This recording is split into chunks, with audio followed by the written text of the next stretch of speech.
Proteins are the very important biomolecules found in the living organisms, and they plays a vital role in the reactions which are going on or going inside the living cell. They plays a very vital role in those reactions, right?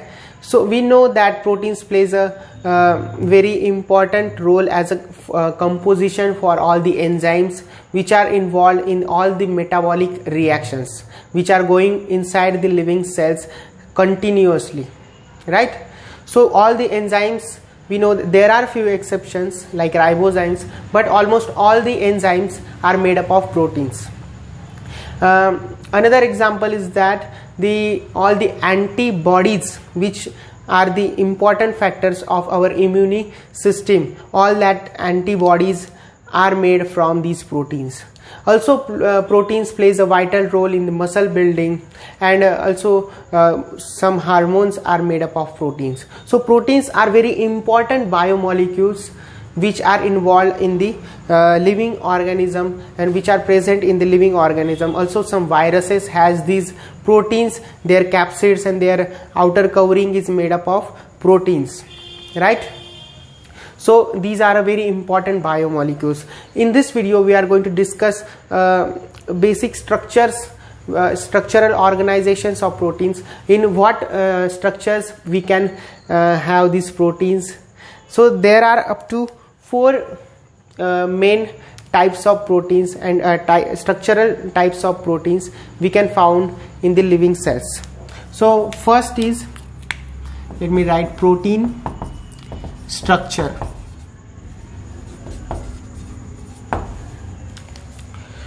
Okay, protein structure. So proteins can be found in primary structure. So what is primary structure?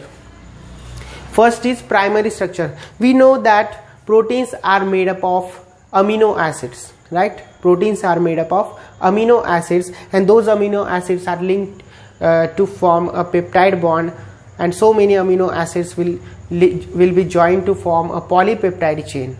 So simply primary structure is nothing but that polypeptide chain which is formed in the primary step of protein synthesis. So that linear structure, that sequence of amino acids joined by the peptide bonds, that linear straight structure, that simple structure is known as primary structure, right? So primary structure is nothing but the sequence of amino acid, or simply a polypeptide chain, simple polypeptide chain. So that is what primary structure is. After that, the second type in which we can found proteins is secondary structure.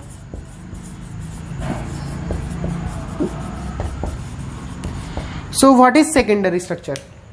Secondary structure can be of alpha helix or beta sheets or turns and coils, but in this video we will discuss about alpha helical structures and beta sheets of secondary structures. So secondary structure can be of alpha helical type, alpha helical. So alpha helical means like DNA, it has the twisted structure. So in this way, just like DNA molecule, this amino acid will be twisted around itself, right? Twisted like this to form a structure which will something look like this, like DNA.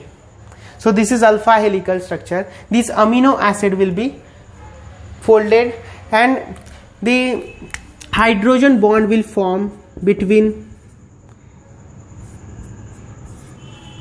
the nearby amino acids, the carboxyl group, the oxygen of the carboxyl group of one amino acid, and the hydrogen of the amino group of the second amino acid. The hydrogen bond will get formed between these two atoms, and the structure will be formed. Okay, so this alpha helical structure is kind of secondary structure we can found in the proteins. Then another structure is the beta sheets we can found. So beta sheets are nothing but like there will be 2 or more polypeptide chains, and this same hydrogen bond will form between 2 nearby amino acids, right? And this sheet like structure will form. So that structure is known as beta sheet, and one this strand or chain will be known as beta strand. Okay, so alpha helix and beta strand. So these are some secondary type of structures. Let's talk about the tertiary structure we can found in the protein structural organization. So third one is the tertiary structure. So these tertiary structures are the 3D structures or the globular proteins we found in the living cells. So these are kind of look like this. They form a 3D structure with the help of some hydrogen bonds, some non-covalent bonds, hydrophobic interactions or ionic bonds or covalent bonds. They form, these amino acids get joined to each other and they form a 3D folded structure. Like globular proteins are the examples, and these ball like structure have the functional abilities like enzymes. More than there are so many enzymes are involved in this tertiary structure. So many enzymes are produced with the help of this tertiary structure. These tertiary structures have the active sites. We know that enzymes have the active sites. Okay, so they are functional molecules.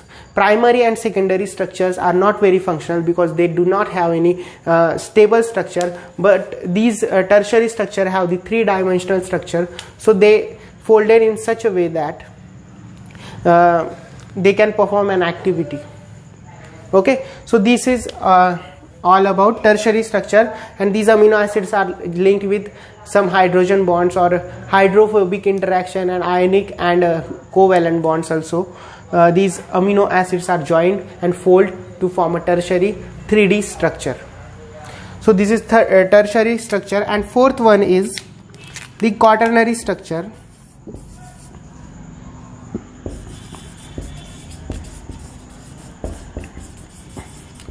So here we have seen that the one tertiary structure, the 3D structure made up of one polypeptide.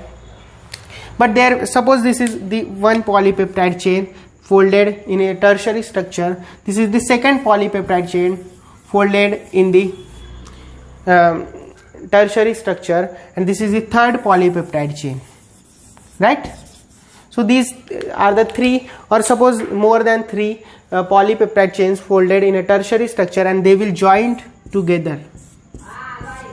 They will join together and will form a large size protein made up of these 3 subunit or more than 3 subunit. So that structure will be known as a quaternary structure, and the hemoglobin is the best example of quaternary structure. Hemoglobin, our blood, this protein or this molecule is present in our blood cells, which carries the oxygen in our body. So that hemoglobin is the example of this quaternary structure made up of 4 quaternary chains, 4 polypeptide chains. So this is 1, 2 and 3 polypeptide chain linked to form a quaternary structure, and these all 3 polypeptide chains are in 3D or tertiary structure. So they are linked with each other and performing the same function, but they can perform different functions also, and each of these polypeptide is known as a subunit, right? Subunit. So more than 2, 3, 4 subunits will get joined to form a large size protein. It is also known as multimeric protein. So these are some structures of proteins we can found in the living organism: primary, secondary, tertiary and quaternary. I hope I have covered all the points here about the protein structures. I hope this video will help you in your studies. If you like this video, please help me to grow this channel and share my videos to your friends. Thank you so much.